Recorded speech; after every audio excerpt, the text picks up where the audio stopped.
to follow developments there. Back to a story from the United States and the government shutdown that is still underway. Hundreds of thousands of federal workers are working without pay for now or staying home on furlough. Not exactly what people wanted for Christmas. Right. Mr. Trump, though, sent Vice President Mike Pence to Capitol Hill on Saturday to try to work out a resolution. CNN's Sarah Westwood reports so far, there's no deal. President Trump is still not signaling what he'd consider in terms of a deal that could get 10 Senate Democrats on board and start the process of reopening the government. But White House officials say the president is not budging from his demand for $5 billion for the border wall, and they say that money has to be used for the construction of a physical barrier along the southern border. They say it can't just be used for border security in general, which is one of several potential options that had been floating around Capitol Hill amid the shutdown talks. But make no mistake, despite that current hardline stance, the president has been all over the map when it comes to the funding fight. First, saying that he would be proud to accept responsibility for a shutdown if it was over money for his border wall. Then, through aides, signaling that he might be willing to entertain a temporary spending deal passed by the Senate that would have kept the government open through February 8th. And finally, by Thursday, rallying House Republicans to pass a funding mechanism that did contain $5 billion for the wall, buckling under pressure from conservative allies on Capitol Hill and in the media to avoid what they described as a surrender on the border wall. Now, the president held a lunch here at the White House on Saturday with Republican lawmakers. No Democrats were in attendance, and those who did attend were mostly conservative allies like Congressman Mark Meadows, Jim Jordan, Senator Lindsey Graham, allies of the president who already agree with him when it comes to the strategy behind the shutdown. And as Senate Majority Leader Mitch McConnell said earlier Saturday, the logjam will persist until the president huddles with Senate Democrats to talk about a potential compromise. But the lack of clarity surrounding what exactly the president might be willing to entertain has caused headaches for some lawmakers who really have no idea what kind of deal the president might support beyond that hardline stance for $5 billion. Vice President Mike Pence is leading negotiations for the White House side. But earlier this week, Pence told lawmakers that the president might be inclined to sign that temporary spending deal, something that turned out not to be true. But heading into Christmas, both sides appear very entrenched. Washington appears poised to enter what could be a lengthy shutdown, the president canceling his plans to travel to West Palm Beach, Florida over the holiday amid the legislative logjam. Sarah Westwood, CNN, the White House. And that's not the only thing the president is facing. A second senior U.S. official has quit over President Trump's decision to pull U.S. troops out of Syria. The person, Brett McGurk, was a key diplomat in the region. He worked as the U.S. special envoy to the international coalition fighting ISIS. He was in Iraq and had just finished briefing partners that the U.S. would stay in Syria when he learned President Trump had reversed course. His resignation on Friday came just one day after U.S. Defense Secretary James Mattis quit over the same thing. And this tweet from the U.S. president claiming not to know his own envoy. He belittled McGurk as an Obama holdover and, quote, grandstander who was going to leave the administration soon anyway. Joining me now is political analyst Peter Matthews, a frequent guest of our program. Peter, thanks for being with us. Good to be here, Natalie. All right. It's the holidays. Happy holidays to you. I don't know how much happy holidays is going around Washington because this is the first time in 40 years the government will have been closed 3 times in 1 year. And now Congress says, well, we'll take it up after Christmas. Emerald Bay, the ultimate. And who is to blame for it? Well, they almost had a compromise worked out, just a few days ago. And then President Trump threw a tantrum and said he wanted money for the wall and he's not backing down, because what happened was someone on Fox News said he was backing down. He shouldn't do that.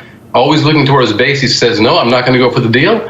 And the deal was off. And so the whole thing ended up falling apart. I would blame him the most for it, actually, in the end, at this point anyway. Yeah. Do you think that President Trump is surprised that the hardliners will hold him to this wall? I mean, he did promise it. He did say Mexico would pay for it. That's not going to happen. And then he seems willing to compromise. But then those who really believe in him say, wait a minute, you're not doing us right. He's always concerned about those really hardcore right-wingers who he may lose, and a few percent of the loss among them could cost him the election next time, he thinks. At this point, he's not going to be able to win anyway because very few people really support him percent-wise, but he's really beholden to that right-wing, extreme right-wing group that he's used to try to placate them each time, and he's causing a disaster for himself and for the country in a sense, and chaos to say the very least. It's not good what he's facing right now with the stock market crash going down and all the other things happening. A lot of it has to do with this uncertainty bringing about by this kind of behavior. Right. There's so much going on with his presidency. This is probably the last thing that people wanted to deal with, a government shutdown. But here we are. Democrats indicate they have no plans to fund a wall. Never did. Let's listen to the Republican leader, Mitch McConnell, talking about the shutdown. And then after that, Democrat leader Chuck Schumer. And then we'll talk about it. Democrats have rejected that reasonable request. They've refused to meet President Trump halfway and provide even one-fifth of the resources for the border they were willing to provide just a few months ago. Just a few months ago. There's no bright line of principle that separates hundreds of miles of physical barriers in 2006 from new physical barriers in 2018. It will never pass the Senate. Not today, not next week, not next year. So, Mr. President, President Trump, if you want to open the government, you must abandon the wall. Plain and simple. Is it plain and simple like that, Peter, do you think? It really is, because a majority of the Congress does not want the wall. That includes a large number of Republicans who are concerned about that. And yet he wants to be very strong-headed about it and say, we have to have the wall. Because he thinks he campaigned on it, he has to stick to his campaign promise. But it's bringing the whole party, his own party is going to be brought down because of that. Look what happened in the election. The midterm showed that people who were against that wall and want to fix the immigration problem in a different, better way won the landslide victory. The Democratic Party won the victory. And I don't know why Trump didn't see that and see he's going the wrong approach is what he's doing right now. If he does not get his wall, then what for his re-election chances? Well, I'll tell you what, I don't think as it's going right now, he's going to get reelected to begin with. And if he doesn't get his wall, he'll probably lose some of his own hardcore base of support, but he's not going to gain anyone else's support because of all the other things he's done that has really jeopardized the country and the policies of the country and the feeling of who we really are as a people. So he's not going to win either way, in my view. If he continues this way, it's not going to help. If he changes his ways, it might help a little bit. I'm not sure it'll be enough to get him over the top in 2020. Well, let's discuss for a moment the other top story this week. First, the Secretary of Defense quitting in part over Mr. Trump's decision to pull troops out of Syria. Now, another top official is quitting for the same reason. Brett McGurk was a special envoy fighting ISIS in the Middle East. President Trump says his quitting is no big deal. Is it? It's a very big deal because not only he was the envoy to the coalition fighting ISIS, and as importantly, he was a close ally of General and Defense Secretary Mattis. And with Mattis going and then him following suit right after it, it's a 1-2 punch for showing the world that President Trump is losing some of the best talent that he has in the government, that he had in government. And it's very destabilizing for people to think, what can this president do? He's done not so well even with such good support. Now what will he do without this kind of support and this kind of talent? And it's a very dangerous thing that's happening right now. We're in a very critical juncture in so many ways in this presidency and what's come of it so far, Natalie. All right, we'll wait and see what happens next with this story. And of course, the government shutdown. Peter Matthews, as always, we really appreciate your insights. Thank you. Take care, Natalie. Moving on now to developments in Washington, D.C., the resignation of a second senior U.S. official in protest of President Trump's decision to pull U.S. forces out of Syria. Brett McGurk was America's top diplomat, the diplomatic person in the global fight against ISIS. Despite battlefield gains, McGurk believed that the mission was not finished, and he viewed President Trump's move as reckless. Let's bring in CNN's Gul Tuzuz following the story live for us in Istanbul. And Gul, first of all, tell us more about the integral role that McGurk played in that region. He had probably the hardest job in the administration. He was the special presidential envoy to the global coalition to combat ISIS. That meant that he had to corral dozens of different actors and nations in the region into coming together to form the backbone of the fight against ISIS. That meant that he was a mainstay in the region.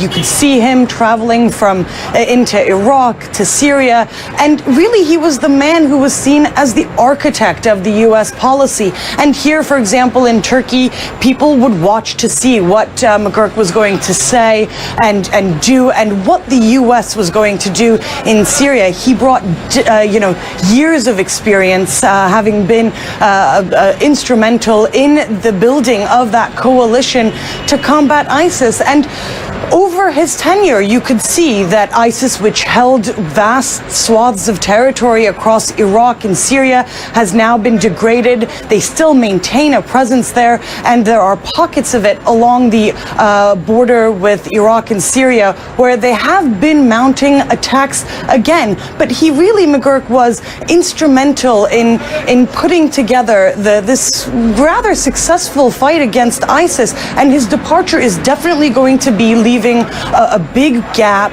coupled with the resignation of Mattis as well. And to have the U.S. president coming out and saying that he didn't know McGurk, well, that's just disingenuous at best. It was a very odd tweet, to say the least. Has the Turkish government addressed this move?